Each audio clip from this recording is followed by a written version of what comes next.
Qulaq asın, Səfəvilər 17-ci əsrdə 16-cı əsrin sonlarından, belə deyək, 16-cı əsrin sonları və 17-ci əsrin əvvəllərində Səfəvilərin xarici siyasətində 3 əsas istiqaməti var idi. Birincisi, Xorasanı geri qaytarmaq. Xarici siyasətdə 1. Xorasanı Şeybanilərdən geri qaytarmaq. 2. Osmanlıları qovmaq. 3. Hörmüzü geri almaq idi. Hörmüzü geri almaq olacaqdı. Xorasanı geri almaq, Hörmüzü geri almaq, elə Osmanlıları qovmaq, Azərbaycan geri almaq. Əslində belə yadda saxlaya biləcək asanlıqla hamısını geri almaq istəyirdi. Araları işğal eləmişsinizsə, işğal altındadırsa, ona da geri alacaqsınız.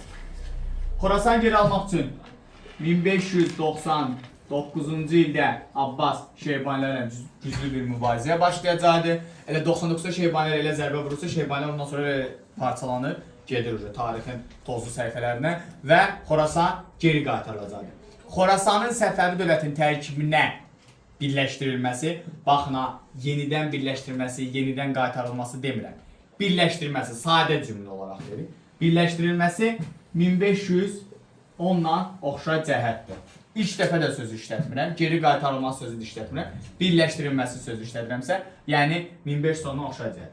Bundan sonra əsas məsələ Osmanlı ilə məsələni həll edilmək istəyir. Bu dövrdə Osmanlıda, Azərbaycan ərazisində Osmanlıya qarşı üsyanlar baş verirdi. Bir çox bölgələrdə, Təbrizdə, Azərbaycan şimalında, cənubunda, Bakıda falan hər yerdə yəni üsyanlar baş verirdi. Şah 1. Abbas bu üsyanlardan başlayaraq 1603 və 1612-ci illəri əhatə edən Yeni Səfəvi Osmanlı müharibəsi başlayır. 1603-cü ildə işğaldan azad olunan əraziləri verəndə siz verirsiniz Təbriz. Təbriz isə avtomatik bütün Cənubi Azərbaycan, yəni Təbrizlə bərabər. Mənə gəlirsiniz Naxçıvan, Ordubad, Culfa. Bu forma.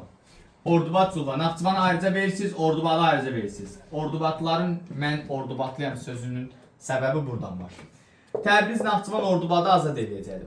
Ordubad işğalı ərəfəsində, daha doğrusu Ordubadı işğaldan azad eləməsi ərəfəsində Ordubad əhalisi üsyana qalxır, Osmanlılar qovur, Səfəvilər Ordubadı döyüşsüz təslim alır.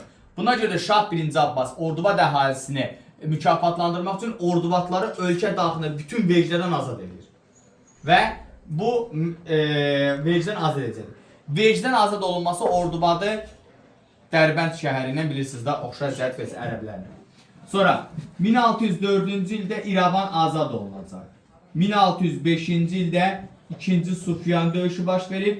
Sufyan döyüşündə Səfəvilər qələbə qazanacaqdı. Burada Turan taktikasını istifadə olunur. Turan taktikasını istifadə olunan döyüşləri özünüz sıralayacaqsınız, mən soruşacağım. Və 1605-1608 aralığında Şirvan əsas mərkəzləri deyirsiniz. Gəncə, Dərbənd, Qarabağı işğaldan azad edir. Və 1612-ci ildə Mərən 2-ci İstanbul sülhü və yaxud da Sərab sülhü adlı müqavilə imzalanacaqdır. Bu müqaviləyə görə Şərqi Gürcüstan və Azərbaycan qalır yenidən Səfəvilərdə, Qərbi Gürcüstan və Ərəb İraqı qalır Osmanlıda. 1612 müqaviləsində bir bənd var idi. Burada nə bənd idi? Osmanlılar Terek çayı sahilində Rusların tikdirdiyi qallara dağıdacaqdı, Səfəvilər buna mane olmayacaq. Çünki Osmanlılar həmin vaxt qorxurdular ki, Ruslarla Səfəvilər birləşər, Osmanlıya qarşı müharibə aparar. Bu müqavilə 1612-ci müqavilə çox qüvvədə qalmayacaqdı. 1616-cı ildə Abbasın sərhədyanı bölgələrə hücumu, yəni xüsusən də Şərqi Gürcüstana hücumu 1-ci Əhmədin müharibəyə başlanması ilə nəticələnəcəkdir 1616-cı ildə. Müharibə 1616-1618-ci illəri əhatə eləyib. 1618-ci ildə Sınıq körpü döyüşü baş verəcəkdir. Sınıq körpü döyüşündə Səfəvilər qələbə qazanacaqdır və 18-də Mərənd sülhü imzalanacaqdır. Burada yenə Amasya və 2-ci İstanbul sülhləri qüvvədə olacaqdır. Bunu imzalayan 2-ci Osmanın sərkərdəsidir. Abbasla 2-ci Osman arasında dostluq münasibətləri vardı. Demək ki, Abbas bu müqaviləyə sadiq qalacaqdır 18-22 aralığında.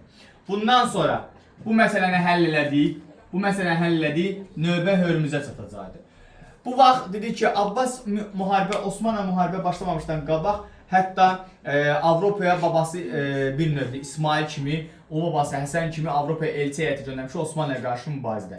həm burada Osmanlı ilə bərabər Portuqalların Hörmüzdən çıxarılmasına da qarşı mübarizədə elçi heyətlər göndərəcəkdi. Xüsusən də İspaniya ilə Portuqaliya arasında rəqabətdən istifadə edib İspaniya ilə birlikdə hərəkət edəcək. Lakin 1621-ci ildə ingilislərlə bu məsələni həyata keçirir. 1621-ci ildə ingilislərlə həyata keçirir. İngilislərlə əbədi dostluq sazişi imzalayır. Əbədi saziş imzalayır və 1622-ci ildə Hörmüzü azad eləyəcəkdir və beləliklə Şah İsmayılın buraxdığı xətanı bərpa eləyəcəkdir. Abbasın Təhmasib kimi yandırılmış torpaq taktikasını həyata keçirirdi. Lakin yandırılmış torpaq taktikasının içərisində bir termin əlavə çıxırdı. Böyük sürgün siyasəti. Yandırılmış torpaq taktikasının hərbi məqsədlərini bilirsiniz. Nə idi hərbi məqsəd? Gələcək olan düşmən qüvvələrinin qarşısı alınsın və yaxud da bura gələcəkdirsə, bu qüvvələr burada ərzaq tapmasın, yiyəcək tapmasın və geri çəkilsinlər. Bu möhkəmlənməmək üçün həyata keçirir. Tamam, okey, bura qədər.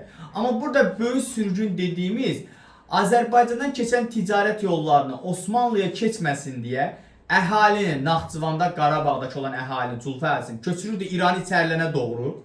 Xüsusən də İran körfəzinə istəyir ki, ticarət yolları İran körfəzi vasitəsilə keçsin ki, Osmanlı öz gəlirlərindən məhrum olsun, iqtisadi cəhətdən zəifləsin və Səfəvilərlə toqquşmadan qaçılsın. Və bu da böyük sürgün siyasətinin iqtisadi məqsədləri olacaq. 1622 Hörmüz məsələsindən sonra Osmanlı daxilində çəkişmələr başlayacaq. İkinci Osmanlı öldürülməsi, Osmanlı daxilində üsyanların olması və Bağdad hakiminin Şah 1. Abbası ölkəsinə, yəni İraqa dəvət eləməsi müharibənin qaçılmaz edəcək. 22-ci ildə 1622-1639 aralığında əhatə eləyən bir savaş başlayacaq. Abbas 1622 və 1629 aralığında qısa müddətdə Ərəb İraqı Bağdad daxil olmanı ələ keçirib və bu ələ keçirmən torpaqları geri qaytaracaq. Lakin Abbas 1629-da öldüyü üçün yarımçıq qalır və yerinə Şah Səfi gəlir. Şah Səfin dövründə Osmanlının 4-cü Muradı hakim keçirdi. Osman Sultan 4-cü Murad. Osman Sultan 4-cü Muradı 1629 İrəvan, 1635 Bağdad və 1638 yenə Bağdad savaşları olur. Bağdad səfərləri və sonda 1639-cu ildə Qəsr-i Şirin sülh müqaviləsi imzalanır. Qəsr-i Şirin sülh müqaviləsinə görə Osmanlılar Amasya sülhünü təsdiqləyirlər.